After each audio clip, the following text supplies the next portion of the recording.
ಮಾವು ಸಸಿಯನು ನೆಟ್ಟು ಬೇವುಣಲು ಸಿದ್ಧನಿರು, ಭೂವಿಷಯದಿಂದ ರಸ ಮಾರ್ಪಡುವುದುಂಟು. ಆ ವಿವರ ನಿನಗೇಕೆ ತೋಟದೊಡೆಯನಿಗಿರಲಿ, ಸೇವಕನು ನಿನಲ್ತೆ ಮಂಕುತಿಮ್ಮ. ಮಾವು ಸಸಿಯನು ನೆಟ್ಟು ಬೇವುಣಲು ಸಿದ್ಧನಿರು. ಮಾವಿನ ಗಿಡ ನೆಟ್ಟು ಬೇವುಡ ಮಾಡಲಿಕ್ಕೆ ಸಿದ್ಧನಾಗಿರ್ಬೇಕಂತೆ. ಎಷ್ಟು ಮುಂದುವರೆದಿದ್ದಾರೆ ನೋಡಿ. ಭೂವಿಷಯದಿಂದ ರಸ ಮಾರ್ಪಡುವುದುಂಟು. ಭೂಮಿಗೆ ಸೇರಿದ ವಿಷಯದಿಂದಾಗಿ ರಸ ಮಾರ್ಪಾಡಾಗತ್ತಂತೆ. ಮಾವು ಬೇವಾಗ್ಬೋದು. ಒಂದು ಉದಾಹರಣೆ, ನಮ್ಮ ಮಕ್ಕಳಾಗಿಲ್ಲಪ್ಪ 10-15 ವರ್ಷದಿಂದ ಏನೇನೋ ತೀರ್ಥಕ್ಷೇತ್ರಕ್ಕೆ ಹೋಗಿ ಏನೇನೋ ಹರಕೆ ಹೊತ್ತುಕೊಂಡು ಒಂದು ಮಗು ಆಯಿತು, ತುಂಬ ಮುದ್ದಿನಿಂದ ಸಾಕಿದ್ವಿ ಅಂತ ಇಟ್ಕೊಳ್ಳಿ. 15-16 ವರ್ಷ ಆದ ತಕ್ಷಣ ರೌಡಿ ಆಗಿಬಿಟ್ರೆ ನಮಗೆಷ್ಟು ಬೇಸರ ಆಗತ್ತಲ್ವಾ. ಹುಟ್ಟುವಾಗಲೇ ನೀನು ಸತ್ತೋಗ್ಬೇಕಾಗಿತ್ತು ಅಂತ ಯಾವ ತಾಯಿ ಬಾಯಿಂದ ಹರಕೆ ಹೊತ್ತಿದ್ಲೋ ಅವಳ ಬಾಯಿಂದ ಈ ಮಾತು ಬರುತ್ತಲ್ವಾ. ಮಾವು ಬೇವಾಗುತ್ತೆ ಸಹಜವಾಗಿ. ಬೇವಾದರೂ ನಾವು ಸಿದ್ಧವಾಗಿರ್ಬೇಕಂತೆ ತಗೊಳ್ಬೇಕಾದ್ರೆ. ಮಾವು ಸಸಿಯನು ನೆಟ್ಟು ಬೇವುಣಲು ಸಿದ್ಧನಿರು, ಭೂವಿಷಯದಿಂದ ರಸ ಮಾರ್ಪಡುವುದುಂಟು. ಆ ವಿವರ ನಿನಗೇಕೆ ತೋಟದೊಡೆಯನಿಗಿರಲಿ. ಎಷ್ಟು ಚೆನ್ನಾಗಿ ಹೇಳ್ತಾರೆ ನೋಡಿ. ಆ ವಿವರ ನಿನಗೇಕೆ, ಅದ್ರ ಬಗ್ಗೆ ವಿವರಣೆ ತಲೆ ಕೆಡಿಸ್ಕೋಬೇಡ. ತೋಟದೊಡೆಯನಿಗಿರಲಿ, ನಮ್ಮ ಒಡೆಯ ಇದನ್ನಲ್ಲ ಅವನು ನೋಡ್ಕೋತಾನೆ. ಸೇವಕನು ನೀನಲ್ತೆ ಮಂಕುತಿಮ್ಮ. ಈ ಜಗತ್ತಲ್ಲಿ ನಾವೆಲ್ಲ ಸೇವಕರಷ್ಟೇ. ಅಹಂಕಾರ ಪಟ್ಟರೆ ಯಾರೂ ಉದ್ಧಾರ ಆಗಲ್ಲ. ವಿನಯ ಎಲ್ಲಿವರೆಗೆ ನೋಡಿ, ಆ ಹುಲ್ಲು ಬಾಗಿರುತ್ತೆ, ಬಿರುಗಾಳಿಗೂ ಕೂಡ ಅದು ಬಗ್ಕೊಂಡು ತಾನು ಉಳ್ಕೊಳ್ಳುತ್ತೆ. ಮರ ಬಾಗಲ್ಲ, ಬಿರುಗಾಳಿ ಕಿತ್ತೆದ್ದು ಹೋಗುತ್ತೆ. ವಿನಯ ಅದೊಂದು ಅಪಾರವಾದ ಸಂಪತ್ತು. ವಿನಯದಿಂದ ಏನು ಬೇಕಾದರೂ ನಾವು ಸಾಧನೆ ಮಾಡಬಹುದು. ಹಾಗಾಗಿ ನಾವು ಮಾಡುವ ಕೆಲಸ ಪ್ರತಿಫಲಾಪೇಕ್ಷೆ ಇಲ್ಲದೆ ಮಾಡಬೇಕು ಅಂತ ಭಗವದ್ಗೀತೆ ಹೇಳುತ್ತೆ. ಕರ್ಮಣ್ಯೇವಾಧಿಕಾರಸ್ಥೆ, ನಿನ್ನ ಕೆಲಸ ಮಾಡೋದು ಮಾತ್ರ ನಿನ್ನ ಕರ್ತವ್ಯ ಅಷ್ಟೇ, ಫಲ ಅವನಿಗೆ ಬಿಟ್ಟಿದ್ದು. ಪರೀಕ್ಷೆ ಬರೆಯೋದು ಮಾತ್ರ ನಿನ್ನ ಕೆಲಸ, ಇಷ್ಟೇ ಅಂಕ ಪಡಿತೀನಿ ಅಂತ ನೀನು ಬಯಸುವ ಹಾಗಿಲ್ಲ. ಯಾವ್ಯಾವುದೋ ಕಾರಣಕ್ಕೆ ವ್ಯತ್ಯಾಸ ಆಗಿಬಿಡುತ್ತೆ. ಫಲ ಅವನಾಧೀನವಾದದ್ದು. ಆದ್ರಿಂದ ಕರ್ಮಣ್ಯೇವಾಧಿಕಾರಸ್ಥೆ ಮಾ ಫಲೇಶು ಕದಾಚನ ಮಾ ಕರ್ಮ ಫಲ ಹೇತುರ್ಭೂಹು ಮಾತೆ ಸಂಗೋಸ್ತ್ವ ಕರ್ಮಣಿ. ಕರ್ಮ ಫಲವನ್ನು ಬಯಸಿ ಕೆಲಸ ಮಾಡಬೇಡ, ಕೆಟ್ಟ ಕೆಲಸಲ್ಲೂ ಲೀನವಾಗಬೇಡ. ನಿನ್ನ ಕೆಲಸ ನೀನು ಮಾಡ್ತಾ ಹೋಗು, ಭಗವಂತ ನೋಡ್ಕೊಳ್ತಾನೆ. ನೀನೊಬ್ಬ ಸೇವಕ ಅಂತ ತಿಳ್ಕೊ. ಡಿ ವಿ ಜಿ ಮತ್ತೊಂದು ಕಡೆ ಹೇಳ್ತಾರೆ, ನಾವೆಲ್ಲ ಅಂಚೆಯಾಳುಗಳಂತೆ, ಪೋಸ್ಟ್ಮ್ಯಾನ್ ಇದ್ದ ಹಾಗೆ. ಓಲೆಗಾರನಿಗೇಕೆ ಬರೆದ ಸುದ್ದಿಯ ಚಿಂತೆ, ಓಲೆಗಳನವರವರಿಗೈದಿಸಿರೆ ಸಾಕು. ಸಾಲಗಳೋ ಶೂಲಗಳೋ ನೋವುಗಳೋ ನಗುವುಗಳೋ ಕಾಲೋಟವನೂಟ ಮಂಕುತಿಮ್ಮ. ನಲಿಸುವಲಿಸುವ ಕೆಣಕಿ ಕಾಡಿಸುವ ಮುಳಿಸುವ ಕೆಳೆ ನಂಟು ಹಾಗೆ ಕಲಹ ಕುಹಕದೋಲೆಗಳ ಹಲಬರಿಗೆ ನೀ ಹಂಚಿ ಬಾರೆಂದು ವಿಧಿ ನೇಮಿಸಿಹ ಇಳೆಯಂಚೆಯಾಳು ನೀ ಮಂಕುತಿಮ್ಮ. ನಾವೆಲ್ಲ ಪೋಸ್ಟ್ ಮ್ಯಾನ್ಗಳಿದ್ದ ಹಾಗೆ. ನಮ್ಮಿಂದ ಒಬ್ಬೊಬ್ಬರಿಗೆ ಒಂದೊಂದು ಸಂದೇಶ ಕೊಡ್ತೀವಲ್ವಾ. ಕೆಲವರಿಗೆ ಸಂತೋಷನೇ ಹಂಚ್ತೀವಿ, ಕೆಲವರಿಗೆ ದುಃಖವನ್ನೇ ಹಂಚ್ತೀವಿ. ಓಲೆಗಾರನಿಗೆ ಬರದ ಸುದ್ದಿಯ ಚಿಂತೆ. ಆ ಓಲೆಗಾರನಿಗೆ ಆ ಪತ್ರದ ಒಳಗಡೆ ಆ ವಿಷಯ ಕಟ್ಕೊಂಡೇನಾಗಬೇಕಾಗಿದೆ, ಏನೇನು ಅಡ್ರೆಸ್ ಇರುತ್ತೋ ಅವರಿಗೆ ತಲುಪಿಸ್ಬೇಕಷ್ಟೇ. ನಾವು ಹಾಗೆ ಅದನ್ನು ತಲುಪಿಸುವ ವ್ಯವಸ್ಥೆ ಮಾಡಬೇಕು. ಆ ಓಲೆಗಳನ್ನು ಬಿಚ್ಚಿ ನೋಡುವಂಥ ಕೆಲಸ ನಮಗೆ ಬೇಕಿಲ್ಲ. ಓಲೆಗಾರನಿಗೇಕೆ ಬರೆದ ಸುದ್ದಿಯ ಚಿಂತೆ, ಓಲೆಗಳನವರವರಿಗೈದಿಸಿರೆ ಸಾಕು. ಸಾಲಗಳೋ ಶೂಲಗಳೋ ನೋವುಗಳೋ ನಗುವುಗಳೋ ಕಾಲೋಟವನೂಟ ಮಂಕುತಿಮ್ಮ. ಆ ಪತ್ರದಲ್ಲಿ ಏನೇನೋ ವಿಷಯ ಇರುತ್ತೆ. ಸಾಲದ ಬಗ್ಗೆ ಇರ್ಬೋದು, ನೋವಿನ ಬಗ್ಗೆ ಇರ್ಬೋದು, ನಗುವಿನ ಬಗ್ಗೆ ಇರ್ಬೋದು, ಏನಾರು ಇರ್ಬೋದು. ಅದನ್ನ ಚಿಂತೆ ನಮಗೆ ಬೇಕಾಗಿಲ್ಲ. ನಮ್ಮ ಕೆಲಸ ನಾವು ಮಾಡ್ಕೊಂಡು ಹೋಗ್ಬೇಕಷ್ಟೇ. ಅದನ್ನೇ ಭಗವದ್ಗೀತೆ ಹೇಳೋದು. ಡಿ ವಿ ಜಿ ಚೆನ್ನಾಗಿ ಹೇಳ್ತಾರೆ ನೋಡಿ. ಇರುವ ಕೆಲಸವ ಮಾಡು ಕಿರಿದೆನದೆ ಮನವಿಟ್ಟು, ದೊರೆತುದ ಹಸಾದವೆಂದುಣ್ಣು ಗೊಣಗಿಡದೆ ಧರಿಸು ಲೋಕದ ಭರವ ಪರಮಾರ್ಥವನು ಬಿಡದೆ ಹೊರಡು ಕರೆ ಬರಲಳದೆ ಮಂಕುತಿಮ್ಮ. ಅಂದಿಗಂದಿನ ಕೆಲಸ ಸಂದನಿತರಲಿ ತೃಪ್ತಿ ಕುಂದದುಬ್ಬದ ಮನಸ್ಸು ಬಂದುದೇನಿರಲಿ ಬಂಧುಮತಿ ಲೋಕದಲ್ಲಿ ಮುಂದೃಷ್ಟಿ ಪರಮದಲ್ಲಿ ಹೊಂದಿರಲಿ ವಧು ಪುಣ್ಯ ಮಂಕುತಿಮ್ಮ. ಇರುವ ಕೆಲಸವ ಮಾಡು. ಭಗವಂತ ನಮಗೇನು ಕೆಲಸ ಕೊಟ್ಟಿದ್ದಾನೋ ಅದನ್ನು ಶ್ರದ್ಧೆಯಿಂದ ಮಾಡಬೇಕಂತೆ. ಇದೊಂದು ಇಡೀ ವಿಶ್ವ ದೇವಾಲಯ ಇದ್ದ ಹಾಗೆ. ನಾವೆಲ್ಲ ದೇವಾಲಯದ ಕೆಲಸಗಾರರು ಅಂದಮೇಲೆ ನಮ್ಮಲ್ಲಿ ಅಹಂಕಾರ ಬರಲಿಕ್ಕೆ ಸಾಧ್ಯ. ನಾನು ಶ್ರೇಷ್ಠ, ನಾನು ಕನಿಷ್ಠ, ನಾನು ಘನ, ತಾನು ಘನ ಎಂಬ ಹಿರಿಯರುಂಟೆ ಜಗದೊಳಗೆ. ಹಿರಿದು ಕಿರಿದೆಂಬಲ್ಲಿ ಏನಾಯಿತು, ಹಿರಿದು ಕಿರಿದೆಂಬ ಶಬ್ದ ಒಡಗಿದಡೆ ಆತನೇ ಶರಣ ನೋಡ ಗುಹೇಶ್ವರ ಅಂತ ಅಲಮು ಪ್ರಭುಗಳು ಹೇಳ್ತಾರೆ. ನಾನು ಶ್ರೇಷ್ಠ, ನಾನು ಶ್ರೇಷ್ಠ, ನಾನು ಕನಿಷ್ಠ, ಈ ಅಹಂಕಾರ ಇದೆಯಲ್ಲ ಮನುಷ್ಯನ ಹಾಳು ಮಾಡದೇ. ಅದು ಅಹಂಕಾರ, ಇಲ್ಲಿ ಎರಡು ಅಹಂಕಾರ ಇರುತ್ತೆ. ಒಂದು ಸೌಮ್ಯವಾದ್ದು ಅಹಂ, ಎಲ್ಲವನ್ನೂ ಕಳ್ಕೊಂಡ ಮೇಲೆ ಉಳಿಯುತ್ತಲ್ಲ ಅಹಂ ಸೋಹಂ ಆತ್ಮಸ್ವರೂಪ. ಇನ್ನೊಂದು ಶರೀರಕ್ಕೆ ಸಂಬಂಧಿಸಿದ ನಾನು ಮಾಡಿದೆ ಅಂತ ಹೇಳ್ಕೊಳ್ಳೋದಿಲ್ಲ, ಅದೊಂದು ಅಹಂಕಾರ. ಆ ಅಹಂಕಾರ ದೂರ ಆದರೆ ಈ ಅಹಂಭಾವ ಒಳಗಡೆ ಇರುವ ಅಹಂಕಾರ ದರ್ಶನ ಆಗುತ್ತೆ. ರಮಣ ಮಹರ್ಷಿಗಳು ಎಷ್ಟು ಅದ್ಭುತವಾಗಿ ಹೇಳ್ತಾರೆ ಎರಡೇ ಸಾಲಲ್ಲಿ ತಪಸ್ಸು. ಇದು ನೋಡಿ ಉಪದೇಶ ವಾಕ್ಯ. ಅಹಮಪೇತಕಂ ನಿಜ ವಿಭಾನಕಂ ಮಗದಿದಂ ತಪೋ ರಮಣವಾಗಿಯಂ ಅಜ್ಯಧಾರಯ ಶ್ರೋತಸಾಸಮಂ ಸರಳ ಚಿಂತನಂ ವಿರಲತಃ ಪರಂ. ಎರಡೆರಡೇ ಸಲ ಸಿಂಪಲ್ ಆಗಿ ಹೇಳ್ತಾರೆ. ಅಹಮಪೇತಕಂ ನಿಜ ವಿಭಾನಕಂ. ಅಹಂಕಾರ ಹೋದರೆ ನಾನು ಯಾರು ಅಂತ ಗೊತ್ತಾಗುತ್ತೆ. ನಾವಿಡೀ ಜಗತ್ತಲ್ಲಿ ಹುಟ್ಟಿದ ತಕ್ಷಣ ಪ್ರಶ್ನೆ ಹಾಕೋಬೇಕಂತೆ, ನಾನು ಯಾರು, ಈ ಜಗತ್ತಿಗೆ ಯಾಕೆ ಬಂದಿದ್ದೇನೆ? ಪ್ರಶ್ನೆ ಹಾಕ್ಕೊಂಡ್ರೆ ಉತ್ತರ ಗೊತ್ತಾಗ್ತಾ ಹೋಗುತ್ತೆ. ಎಲ್ಲ ಹೊರಗಿನ ಆವರಣವನ್ನೆಲ್ಲ ಬಿಟ್ಟಾಕಿ ಯಾರು ನಾನು ಹಾಗಾದರೆ? ಕಣ್ಣು ನಾನೋ? ಅಲ್ಲ, ನನ್ನ ಕಣ್ಣು. ಕಿವಿ ನಾನೋ? ಅಲ್ಲ, ನನ್ನ ಕಿವಿ. ಮೂಗು ನಾನೋ? ಇಲ್ಲ, ನನ್ನ ಮೂಗು. ತಲೆ? ನನ್ನ ತಲೆ. ಕೊನೆಗೆ ದೇಹ? ನನ್ನ ದೇಹ. ಹಾಗಾದ್ರೆ ನಾನು ಯಾರು? ನನ್ನ ದೇಹ ಅಂತಾದ್ಮೇಲೆ ಆ ದೇಹಕ್ಕೆ ಸಂಬಂಧ ಹೋಯ್ತು. ಶಂಕರಾಚಾರ್ಯರು ಅದ್ಭುತವಾಗಿ ನಿರ್ವಾಣ ಷಟ್ಕಂ ಬರೀತಾರೆ. ಏನು ಅದ್ಭುತವಾಗಿದೆ ನೋಡಿ. ಅರ್ಥ ಆಗಲಿ ಅರ್ಧ ಇರಲಿ, ಕೇಳಕ್ಕೆಷ್ಟು ರಮ್ಯ ಅದು. ಮನೋಬುದ್ಧ್ಯಹಂಕಾರ ಚಿತ್ತಾನಿ ನಾಹಂ ನ ಕರ್ಣಂ ನ ಜಿಹ್ವಾ ನ ಚಘ್ರಾಣ ನೇತ್ರೆ ನ ಚವ್ಯೋಮ ಭೂಮಿರ್ನ ತೇಜೋ ನ ವಾಯು ಚಿದಾನಂದ ರೂಪ ಶಿವೋಹಂ ಶಿವೋಹಂ ಶಿವೋಹಂ ಶಿವೋಹಂ. ನ ಚ ಪ್ರಾಣ ಸಂಜ್ಞೋ ನ ವೈ ಪಂಚವಾಯು ನ ವಾ ದಾತುರ್ನ ವಾ ಪಂಚಕೋಶಃ ನ ವಾಕ್ಪಾಣಿಪಾದೌ ನ ಚೋಪಸ್ಥಪಾಯು ಚಿದಾನಂದ ರೂಪ ಶಿವೋಹಂ ಶಿವೋಹಂ ಶಿವೋಹಂ ಶಿವೋಹಂ.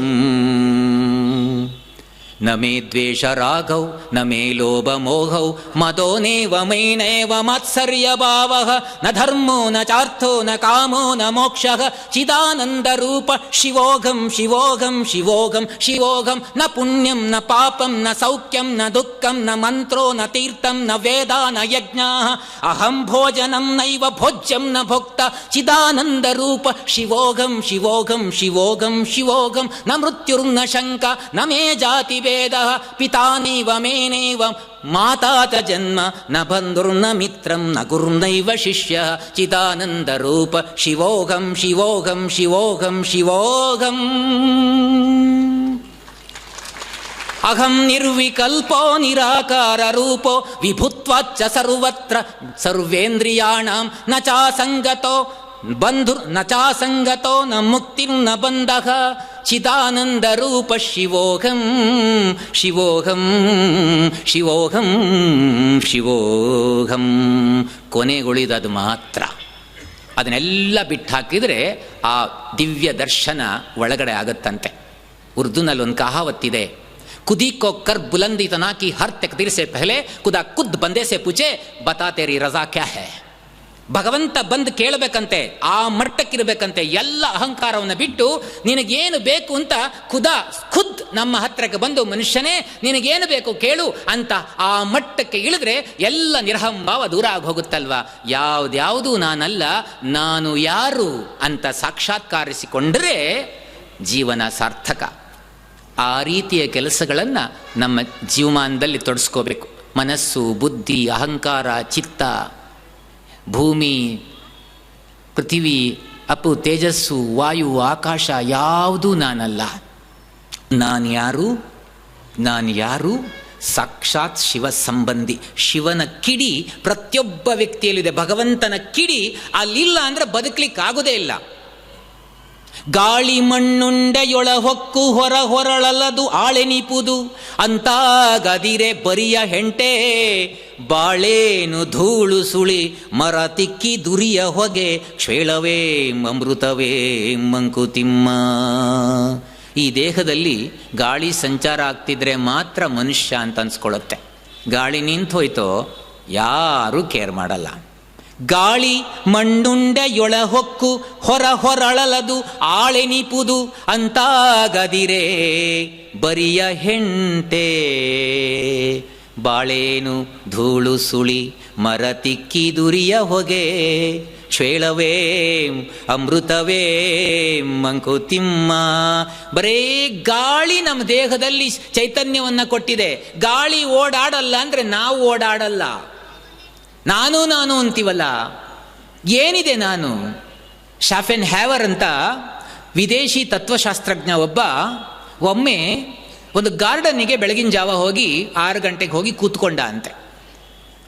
ಕೂತ್ಕೊಂಡು ಆ ಬೆಳಗಿನ ಜಾವದಲ್ಲಿ ಆ ಉದ್ಯಾನವನದಲ್ಲಿ ಆಗುವ ಅಭಿವೃದ್ಧಿ, ಆ ಎಲ್ಲ ಪರಿಣಾಮಗಳನ್ನೆಲ್ಲ, ತಂಗಾಳಿ ಬೀಸ್ತಾ ಇದೆ, ಹೂ ಅರಳ್ತಾ ಇದೆ, ಸೂರ್ಯೋದಯಕ್ಕೆ ಇನ್ನೇನು ಪರಿಸರ ಸೃಷ್ಟಿ ಆಗ್ತಾ ಇದೆ, ಚಿಲಿಪಿಲಿ ಅಂತ ಹಕ್ಕಿಗಳು ಹಾರ್ತಾ ಇದ್ದಾವೆ, ಎಲ್ಲವನ್ನು ನೋಡಿಕೊಂಡು ಆನಂದದಿಂದ ನಕ್ಕು ನಲಿತಾ ಇದ್ದಾನಂತ ಒಬ್ಬನೇ. ಸ್ವಲ್ಪ ಹೊತ್ತಾದ್ಮೇಲೆ ಗಾರ್ಡನರ್ ಇದ್ನಲ್ಲ, ಉದ್ಯಾನ ಪಾಲಕ, ಇವನ ಹತ್ರ ಬಂದು ಕೇಳಿದ್ನಂತೆ, ಅರ್ಧ ಗಂಟೆಯಿಂದ ನಗ್ತಾ ಇದ್ರಲ್ಲ ಸ್ವಾಮಿ ನೀವೊಬ್ಬರೇ, ನೀವು ಯಾರು ಅಂತ ಕೇಳಿದ್ನಂತೆ.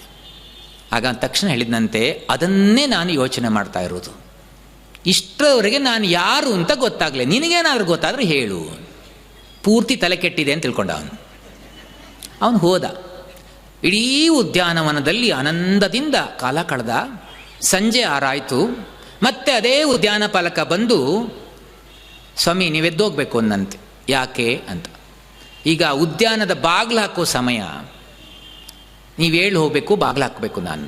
ಆಗ ಶಾಫೆನ್ ಹ್ಯಾವರ್ ಎದ್ಕೊಂಡು ನಗ್ತಾ ಹೇಳಿದ್ನಂತೆ, ಅನ್ಕೊಂಡ ಮನಸ್ಸಲ್ಲೇ ಅಂದ್ಕೊಂಡು, ಈ ಪುಣ್ಯಾತ್ಮನಿಗೆ ಪ್ರತಿದಿನವೂ ಇಂತಹ ಒಳ್ಳೆಯ ಪರಿಸರ ಇದೆ. ಆ ಪುಣ್ಯಾತ್ಮ ಅದ್ಯಾವುದನ್ನು ನೋಡಲ್ಲ. ಅವನ ಕೆಲಸ ಬಾಗಿಲಾಕೋದು, ಬಾಗಿಲು ತೆಗೆಯೋದು, ಬಾಗಿಲಾಕೋದು, ಬಾಗಿಲು ತೆಗೆಯೋದು. ಎಂಥ ಸುಂದರ ತಾಣವನ್ನು ಅನುಭವಿಸುವಂಥ ಯೋಗ್ಯತೆ ನಿಮಗಿಲ್ವಲ್ಲ, ಇವನಿಗಿಲ್ವಲ್ಲ ಅಂಥೇಳಿ ನಗ್ತಾ ಹೊರಗಡೆ ಹೋದ ಅಂತೆ. ನಾನು ಯಾರು ಅಂತ ಪ್ರಶ್ನೆ ಮಾಡ್ಕೊಂಡ್ರಲ್ವ ಉತ್ತರ ಸಿಗೋದು. ನಾವು ಹಾಗೆ ಅಲ್ವಾ, ದಿನನಿತ್ಯ ಬಾಗಿಲು ತೆಗೆಯೋದು ಮನೆಯದು, ಬಾಗಿಲು ಹಾಕೋದು ಬಿಟ್ಟರೆ ಮತ್ತೇನಾರು ಮಾಡ್ತೀವ? ಸಾಮಾನ್ಯ ನಗರ ಪ್ರದೇಶಗಳಲ್ಲಿ ಬಾಗಿಲು ತೆಗೆಯೋದೇ ಕಷ್ಟ, ಬಾಗಿಲು ಹಾಕಿರುತ್ತೆ. ಅದಕ್ಕೆ ನಮ್ಮ ಹಿರಿಯರು ಹೇಳ್ತಾರೆ, ದೊಡ್ಡ ಬಾಗಿಲು ಇಡಬೇಕಪ್ಪ, ಅತಿಥಿಗಳು ಇಬ್ಬಿಬ್ಬರು 3 ಜನ ಬರುವಾಗ ಅವ್ರಿಗೆ ತೊಂದರೆ ಆಗಬಾರ್ದು ಅಂತ. ಈಗ ಅತಿಥಿಗಳೇ ಬರಲ್ಲ, ದೊಡ್ಡ ಬಾಗಿಲೇನೋ ಇಟ್ಟಿರ್ತಾರೆ. ಆದರೆ ಆ ದೊಡ್ಡ ಬಾಗಿಲಿನ ರಂಧ್ರದಲ್ಲಿ ಒಂದು ಸಣ್ಣ ಕಿಂಡಿ ಇಟ್ಟಿರ್ತಾರೆ. ನಮ್ಮ ಸಣ್ಣ ಮನಸ್ಸು ಎಷ್ಟಿದೆ ಅಂತ ಹೊರಗಡೆ ಬಂದವರು ನೋಡೋದು. ಅದರಲ್ಲಿ ಎಷ್ಟು ಉದಾತ್ತತೆಯನ್ನು ಮೆರೆದಿದ್ರು. ಒಂದು ಮನೆ ಅಂದರೆ ಹೇಗಿರಬೇಕಂತೆ ಚಾಣಕ್ಯ ಒಂದು ಕಡೆ ಹೇಳ್ತಾನೆ. ನಮಗೆಲ್ಲ ಬೇಕು, ನಾವೆಲ್ಲ ಗೃಹಸ್ಥರಲ್ಲ, ಅಂತಹ ಗೃಹಸ್ಥಾಶ್ರಮ ಧನ್ಯ ಅಂತ ಹೇಳ್ತಾನೆ. ಸಾನಂದಂ ಸುಧನಂ, ಸಾನಂದಂ ಸುಧನಂ ಸ್ವಯೋಷಿತಿರತಿ ಸಾನಂದಂ ಸಾನಂದಂ ಸುತಾಶ್ಚ ಸುಧಿಯಃ ಕಾಂತಾನ ದುರ್ಭಾಷಿಣೀ ಸನ್ಮಿತ್ರಂ ಸುಧನಂ ಸ್ವಯೋಷಿತಿರತಿ ಆಜ್ಞಾಪರಾ ಸೇವಕಾಃ ಆತಿಥ್ಯಂ ಹರಿಪೂಜನಂ ಪ್ರತಿದಿನಂ ಮಿಷ್ಟಾನ್ನಪಾನಂ ಗೃಹೆ ಸಾಧೋಸ್ಸಂಗಮುಪಾಸತೆ ಹಿ ಸತತಂ ಧನ್ಯೋ ಗೃಹಸ್ಥಾಶ್ರಮಃ. ಸಾನಂದಂ ಸದನಂ, ಮನೆ ಯಾವಾಗಲೂ ಆನಂದದ ತಾಣ ಆಗಿರಬೇಕಂತೆ. ಅಲ್ಲಿ ಮನಃಪ್ರಸ್ತಾಪಗಳು ಯಾವುದೂ ಬರಬಾರದು. ಮ್ಯೂಚುವಲ್ ಅಂಡರ್ಸ್ಟ್ಯಾಂಡಿಂಗ್ ಇರಬೇಕು ಅಂತ. ಒಬ್ಬಳು ಡಾಕ್ಟ್ರು ಮಗಳು ಒಂದು ಮನೆಗೆ ಮದುವೆ ಮಾಡಿಕೊಟ್ಟಿದ್ರಂತೆ. ತುಂಬ ಪ್ರೀತಿಯಿಂದ ಸಾಕಿದ್ದಾರೆ. ಗಂಡನ ಮನೆಗೆ ಬಂದಿದ್ದಾಳೆ. ಪಾಪ ಕೆಲಸ ಗೊತ್ತಿಲ್ಲ ಅವಳಿಗೆ. ಮೊದಲು ಅತ್ತೆ ಸ್ವಲ್ಪ ನಿಧಾನ ಹೇಳ್ಕೊಡ್ತಾ ಇದ್ರು. ಇವಳು ಸ್ವಲ್ಪ ಸೋಮಾರಿತನ ಮಾಡ್ತಾಯಿದ್ರು. ಒಂದು 4 ದಿವಸ ಆದಮೇಲೆ ಸ್ವಲ್ಪ ಧ್ವನಿ ಏರಿಸಿ ಹೇಳಕ್ಕೆ ಶುರು ಮಾಡಿದರು. ಕಣ್ಣು ಕೆಂಪು ಮಾಡ್ಕೊಂಡು ನೋಡಿದ್ಲಂತೆ, ಏನು ಇವ್ರು ಹೇಳೋದು ನನಗೆ ಅಂತ. ಅವಳು ಕಂಟು ಮಾಡಿದ ತಕ್ಷಣ ಇವರೇನು ಕಡಿಮೆನಾ, ಇವರು ಕಂಟು ಮಾಡ್ಕೊಂಡು ದಿವಸ ಶುರುವಾಯಿತು ತಿಕ್ಕಾಟ ಎಲ್ಲ. 1 ತಿಂಗಳಲ್ಲೇ ಆ ಸೊಸೆಗೆ ಅನಿಸ್ತಂತೆ, ಸುಖದಲ್ಲಿ ಸಾಕಿದ್ದಾರೆ ನೋಡಿ, ಏನು ಅನುಭವ ಇಲ್ಲ, ಈ ಅತ್ತೆ ಕಾಟದಿಂದ ನಾನು ಇಲ್ಲಿರೋ ಹಂಗಿಲ್ಲ, ಗಂಡನ್ ಬಿಡ ಹಂಗಿಲ್ಲ. ಆದ್ದರಿಂದ ಏನಾದರೂ ಒಂದು ಉಪಾಯ ಮಾಡಿ ಅತ್ತೆನ ನಿಧಾನಗತಿಯ ವಿಷವನ್ನು ಕೊಟ್ಟು ಮುಗಿಸಿಬಿಟ್ರೆ ನನಗೆ ಒಳ್ಳೇದಾಗತ್ತೆ ಅಂತ ಸೀದಾ ಅಪ್ಪನ ಮನೆಗೆ ಹೋದ. ಡಾಕ್ಟ್ರಲ್ಲ ಅಪ್ಪ ಅತ್ತೆ ನನಗೆ ತುಂಬ ಕಾಟ ಕೊಡ್ತಾರೆ, ನನಗಿರೋಕ್ಕೆ ಸಾಧ್ಯ ಆಗಲ್ಲ, ಅದಕ್ಕೆ ನಾನೊಂದು ಉಪಾಯ ಮಾಡಿದ್ದೀನಿ ಅಪ್ಪ. ಏನು ಮಾಡಿದ್ಯಪ್ಪ? ಏನಿಲ್ಲ, ಸ್ಲೋ ಪಾಯ್ಸನ್ ಹಾಕಿ ಅವ್ರನ್ನ ಮುಗಿಸಿಬಿಡಬೇಕು ಅಂತ. ಅದಕ್ಕೆ ಅಪ್ಪ 1 ತಿಂಗಳಲ್ಲಿ ಸಾಯ್ಬೇಕು ಅವರು, 1 ತಿಂಗಳಲ್ಲಿ ಸಾಯುವಾಗ ಒಂದು ಸ್ಲೋ ಪಾಯ್ಸನ್ದು ಯಾವುದೋ ಟ್ಯಾಬ್ಲೆಟ್ ಇದ್ರು ಕೊಡು. ಅವ್ರು ಯೋಚನೆ ಮಾಡಿ, ಆಯ್ತು ಮಗು ಕೊಡ್ತೀನಿ, 30 ಟ್ಯಾಬ್ಲೆಟ್ ಕೊಟ್ಟಿರ್ತೀನಿ, ಒಂದೊಂದು ದಿವಸಕ್ಕೆ 1 ಹಾಕಲೇಬೇಕು, ಮತ್ತೆ ಏನಾದರೂ ತಪ್ಪಿದರೆ ಮತ್ತೆ 30 ದಿವಸ ಹೋಗುತ್ತೆ, ಭಾಳ ಹುಷಾರಾಗಿರಬೇಕು. ನೀನು ಕೊಡುವಾಗ ಒಂದು ಕೆಲಸ ಮಾಡಬೇಕು. ಏನು? ನಿನ್ನ ಅತ್ತೆಗೆ ಯಾವುದು ಇಷ್ಟ ಪದಾರ್ಥ, ಯಾವ ರೀತಿ ನಡೆದ್ರೆ ಇಷ್ಟ ಆಗತ್ತೆ, ಪ್ರೀತಿಯಿಂದ ನೋಡಿಕೊಂಡು ಪ್ರತಿ 30 ದಿವಸವೂ ಅವ್ರು ತಿನ್ನಬೇಕು. ಯಾವುದೇ ಅವರು ಸಿಟ್ಟಿನಿಂದ ನಾ ತಿನ್ನಲ್ಲ ಅಂತ ಹೇಳಬಾರ್ದು. ಅದರಿಂದ ಪ್ರೀತಿಯಿಂದ ತೋರಿಸಿ ಅವ್ರಿಗೆ ಬೇಕಾದ ಅಡುಗೆ ಮಾಡಿ ಹಾಕು, ಒಂದೊಂದೇ ಟ್ಯಾಬ್ಲೆಟ್ ಹಾಕು, ಆಗತ್ತೆ ಸರಿಯಾಗಿ. ಬಂದ್ಲು ಖುಷಿಯಾಗಿ. ಬರ್ತಾನೆ ಅತ್ತೆ ಮನೆ ಮುಂದ್ಗಡೆ ಜಗಲಿ ಕೂತ್ಕೊಂಡಿದ್ರು. ಅತ್ತೆ ಏನು ಇಲ್ಲಿ ಕೂತ್ಕೊಂಡ್ರಲ್ಲ, ಕಣ್ಕಂಡು ಬಿಡ್ಕೊಂಡು ನೋಡಿದ್ರು. ಯಾವಾಗಲೂ ಮುಖ ಮುಸುಳದೆ ಮಾತಾಡೋದು. ಏನಾಯ್ತು? ಅಪ್ಪ ಏನಾರು ಹೇಳಿರ್ಬೇಕು. ಸರಿ, ಏನಿಲ್ಲ ಕಣೆ, ಬೇಜಾರಾಯಿತು, ನೀನು ಬೇರೆ ಹೋಗಿದ್ಯಲ್ಲ ಅದಕ್ಕೆ. ಅತ್ತೆ ನಿಮ್ಗೆ ಉಪ್ಪಿಟ್ಟು ಅಂದರೆ ಇಷ್ಟ ಅಲ್ವಾ? ಹೌದು. ಅತ್ತೆ ನಾನು ಉಪ್ಪಿಟ್ಟು ಮಾಡಿಕೊಡ್ತೀನಿ, ಇವಾಗ ಬಿಸಿ ಬಿಸಿ ಆಯ್ತಾ, ತಿಂತೀರಾ? ಏನು ಗ್ರಾಚಾರ ಕಾಡ್ತಪ್ಪ ಇವಳಿಗೆ ಅಂತ ಅವಳಿಗೆ ತುಂಬ ಆಶ್ಚರ್ಯ ಆಯಿತು. ಉಪ್ಪಿಟ್ಟು ಮಾಡಿದ್ರು ರುಚಿ ರುಚಿಯಾಗಿ. ಆಮೇಲೆ ತಟ್ಟೆಯಲ್ಲಿ ಹಾಕಿ 1 ಟ್ಯಾಬ್ಲೆಟ್ ಹಾಕಿ ಕೊಟ್ಲು. ತಿಂದಿದ್ದು ನೋಡ್ಕೊಂಡ್ಲು, ಖುಷಿ ಆಯಿತು. 30ನೇ 1 ಭಾಗ ಢಮಾರ್, ಖುಷಿ ಆಯಿತು. 2ನೇ ದಿವಸ ದೋಸೆ ಇಷ್ಟ ಅಲ್ವಾ, ಮಾಡಕ್ಕಿದ್ಲು.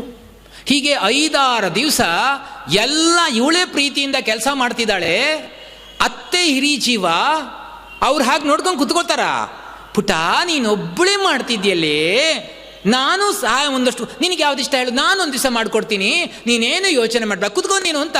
ನಾನು ಬೇಡ ಅತ್ತೆ ಬೇಡ, ಇಲ್ಲ ನಾನು ಮಾಡ್ತೀನಿ ಅಂತ ಅಲ್ಲೇ ಟ್ರೈನ್ಡ್ ಹ್ಯಾಂಡು ಏನು ಅದ್ಭುತವಾಗಿ ಮಾಡಿ ಮಾಡಿ ಫ್ರೆಶ್ ತುಪ್ಪ, ಬಿಸಿ ಬಿಸಿ ತುಪ್ಪ ಬೇರೆ ಹಾಕ್ತೀನಿ ಕಣೆ, ತಗೋ ತಿನ್ನು ಅಂತ ಪ್ರೀತಿಯಿಂದ ಮಾಡಿಕೊಟ್ಟಿದ್ದಾರೆ. ಅವ್ರ ತಟ್ಟೆಲಿ 1-2-3 ದಿವಸ ಅವ್ರು ಏನು ಮಾಡಿದ್ರು ಕದ್ದವ್ರಿಗೆ ಗೊತ್ತಾಗ್ಬೇಕು. ಒಂದು ಟ್ಯಾಬ್ಲೆಟ್ ಹಾಕ್ಕೊಂಡು 38ನೇ ಭಾಗ ಹೋಯ್ತು. ಹಾಗೆ ಅವರ ಅತ್ತೆ ರುಚಿ ರುಚಿಯಾಗಿ ಅಡುಗೆ ಮಾಡಿ ಪ್ರೀತಿಯಿಂದ ಮಾತಾಡಿದ್ ನೋಡಿದ ತಕ್ಷಣ 15 ದಿವಸ ಆದಮೇಲೆ ಆ ಸೊಸೆಯ ಮನೋಭಾವ ಸಂಪೂರ್ಣವಾಗಿ ಬದಲಾಗಿ ಬಿಡ್ತಂತೆ. ಅಬ್ಬಾ, ಇಂಥ ಅತ್ತೆ ಇವರಿದ್ದಾರೆ ಅಂತ ನನಗೆ ಗೊತ್ತಿರಲಿಲ್ವಲ್ಲ, ಇವ್ರನ್ನ ಸಾಯಿಸ್ಕೋಬಾರ್ದು ನಾನು. ಎಷ್ಟು ರುಚಿ ರುಚಿಯಾಗಿ ಅಡುಗೆ ಮಾಡ್ತಾರೆ, ಎಷ್ಟು ಕ್ವಿಕ್ಕಾಗಿ ಕೆಲಸ ಮಾಡ್ತಾರೆ, ಎಷ್ಟು ಪ್ರೀತಿಯಿಂದ ಮಾತಾಡಿಸ್ತಾರೆ. ಇಲ್ಲ, ನನ್ನ ಅತ್ತೆ ಉಳಿಸ್ಕೋಬೇಕು ಅಂತ ಸೀದಾ ಮನೆಗೆ ಹೋದ್ಲಂತೆ. ಅಪ್ಪ ನಾನು ಕೆಟ್ಟ ಕೆಲಸ ಮಾಡಿಬಿಡ್ರಿ. ಏನು ಮಾಡಿದೆ ಮಗ? 15 ಮಾತ್ರ ಹಾಕಿಬಿಟ್ಟಿದ್ದೀನಿ ಅಪ್ಪ. ಇವಾಗ ಅತ್ತೆ ಎಷ್ಟು ಒಳ್ಳೆಯವರು ಅಂತ ಈಗ ಗೊತ್ತಾಯ್ತಪ್ಪ. ಆ 15 ಮಾತ್ರೇನು ವಿಷ ವಾಪಸ್ ಬರ್ಬೇಕು, ಹಾಗಿದ್ದೇ 15 ಮಾತ್ರ ಕೊಡು. ಆಗ ಅಪ್ಪ ಹೇಳಿದ್ರಂತೆ, ಪುಟ ನಾನು ಹೇಳಿ ಕೇಳಿ ಡಾಕ್ಟ್ರು, ರೋಗ ನಿವಾರಣೆ ಮಾಡೋದನ್ನ ಕರ್ತವ್ಯ ಹೊರತು ವಿಷ ಹಾಕಿದ್ರೆ ನನ್ನ ವೃತ್ತಿಗೆ ಅಪಚಾರ ಬಿಟ್ಟು ನಿನಗೆ ಕೊಟ್ಟಿದ್ದು ನಾನೇನು ಗೊತ್ತಾ, ವಿಟಮಿನ್ ಟ್ಯಾಬ್ಲೆಟ್ ಪುಟ ಹೋಗು ಅಂತ ಕಳಿಸಿದ್ರು. ಒಬ್ರಿಗೊಬ್ರಿಗೆ ಅಂಡರ್ಸ್ಟ್ಯಾಂಡಿಂಗ್ ಇದ್ರೆ ಹೇಗಾಗುತ್ತೆ ಅಂತ ಇದೊಂದು ಸಣ್ಣ ಕತೆ. ನಾವು ಅವರನ್ನ, ಅದಕ್ಕೆ ಇಂಗಿತ ಜ್ಞಾನ ಅಂತ ಹೇಳ್ತಾರೆ DVG. ಅದಕ್ಕೆ ಇಂಗಿತ ಜ್ಞಾನವಿಲ್ಲದ ಬಂಧು ಪರಿವಾರ, ಹಂಗಿಸುವ ಛಲವುಳ್ಳ ಸತಿಪುತ್ರ ಸಕರು, ಬಂಗಾರದ ಸಿಚುಚ್ಚೆ ಸಿಂಗರದ ಬೊಟ್ಟೆನುವ ಮಂಗ ಬುದ್ಧಿಯ ಜನರು ಮಂಕುತಿಮ್ಮ. ಒಂದು ಸಂಸಾರದಲ್ಲಿ ಅಂಡರ್ಸ್ಟ್ಯಾಂಡಿಂಗ್ ಬೆಳಿಬೇಕಾದ್ರೆ ಇಂಗಿತ ಜ್ಞಾನ, ಪರೇಂಗಿತ ಜ್ಞಾನ ಅಂದರೆ ನನಗೆ ಒಂದು ಮಾತು ಬೇರೆಯವರು ಹೇಳಿದಾಗ ಯಾವ ಪ್ರಭಾವ ಬೀರುತ್ತೋ ನಾನು ಆ ಮಾತನ್ನು ಹೇಳಿದರೆ ಅದೇ ಪ್ರಭಾವ ಬೀರುತ್ತೆ ಅಂದರೆ ತಿಳ್ಕೊಳ್ಳೋದಿದೆಯಲ್ಲ, ಇದಕ್ಕೆ ಇಂಗಿತ ಜ್ಞಾನ ಅಂತ. ಇಲ್ಲಿ ಇಂಗಿತ ಜ್ಞಾನವಿಲ್ಲದಿರುವುದೇ ಅನೇಕ ಫ್ಯಾಮಿಲಿಗಳಲ್ಲಿ ಕ್ಲಾಶ್, ಜಗಳ. ಗೊರಕೆ ಹೊಡೆದ್ರೆ ಡೈವರ್ಸಿಗೆ ಅಪ್ಲಿಕೇಶನ್ ಕೊಡ್ತಾರೆ ಜನ, ಯಾವುದೂ ಸಹಿಸ್ಕೊಳ್ಳೋಕ್ಕಿಲ್ಲ. ಹೀಗಾದರೆ ಸಮಾಜ ಬೆಳೆಯುವುದು ಹೇಗೆ? ಮ್ಯೂಚುವಲ್ ಅಂಡರ್ಸ್ಟ್ಯಾಂಡಿಂಗ್ ಇರಬೇಕು, ಇದ್ರೆ ಮಾತ್ರ ಆ ಸಂಸಾರ.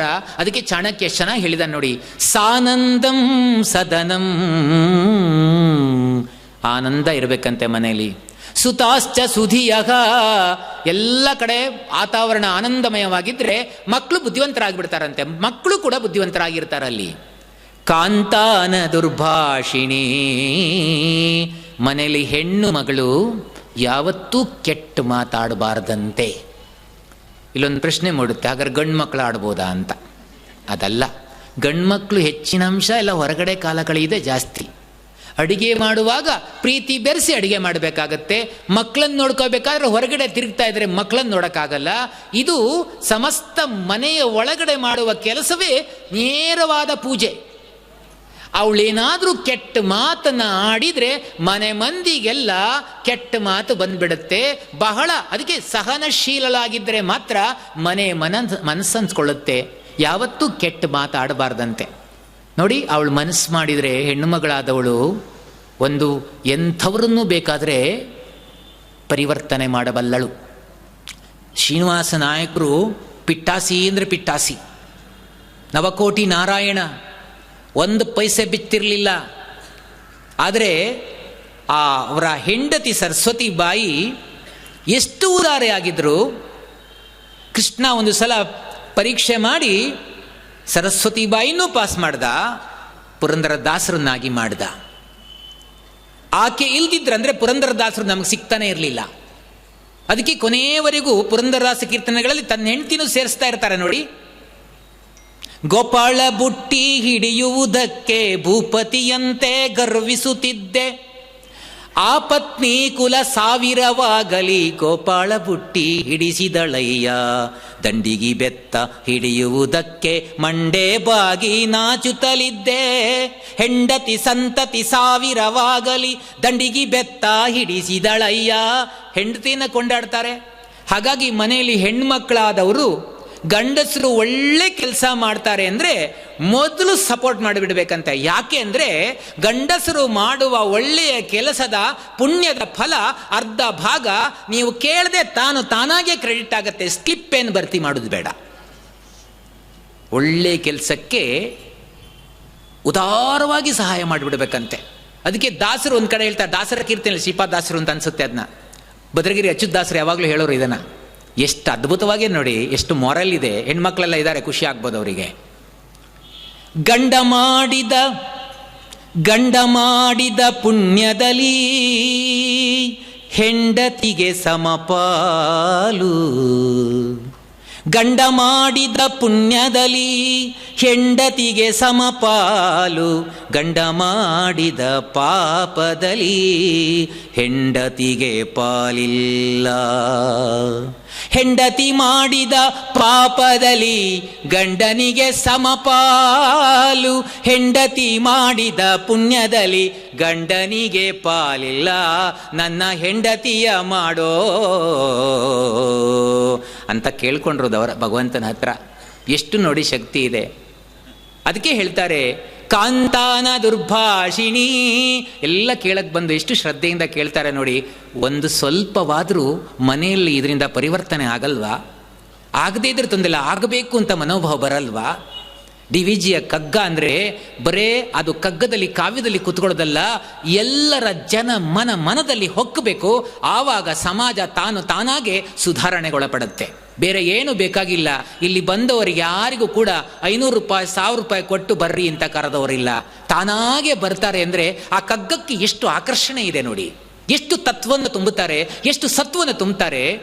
ಒಬ್ಬೊಬ್ಬರು ಬಾಯಲು ನಾನು ಕೇಳ್ತಾ ಇದ್ದೀನಿ, ಒಬ್ಬಳು ಹುಡುಗಿ ದಾಕ್ಷಾಯಿಣಿ ಅಂತ, ಈಗ ಬಂದಿರ್ಬೋದು ಅವಳು ಎಷ್ಟು ಚಂದದಲ್ಲಿ ಹೇಳ್ತಾ ಆ ಮಗುಗೆ ಎಷ್ಟು ನೇರವಾಗಿ ತಾಗುತ್ತೆ ಅಂದರೆ, ಸರ್ ನನಗೆ ತುಂಬ ಕನ್ಫ್ಯೂಷನ್ ಇತ್ತು ಸರ್ ಬದುಕಿನಲ್ಲಿ, ಈ ಎಲ್ಲ ಕನ್ಫ್ಯೂಷನ್ನು ಕೂಡ ದೂರ ಆಗಿಬಿಟ್ಟಿದೆ. ನನ್ನ ಬದುಕಿನಲ್ಲಿ ಏನಾದ್ರು ಅದ್ಭುತವಾದ ಸಾಧನೆ ಮಾಡಬೇಕು ಅಂತ ಅಂದ್ಕೊಂಡಿದ್ದೀನಿ, ನನಗೆ ಗಟ್ಟಿ ಆಶೀರ್ವಾದ ಮಾಡಿ ಅಂತ ಬಂದು ನಮಸ್ಕಾರ ಮಾಡ್ತಾ ಮಗು. ಇವತ್ತಿನ ಈ ಉಪನ್ಯಾಸವನ್ನು ಮುಗಿಸ್ತಾ ಇದ್ದೀನಿ. ಎಲ್ಲರಿಗೂ ಧನ್ಯವಾದ.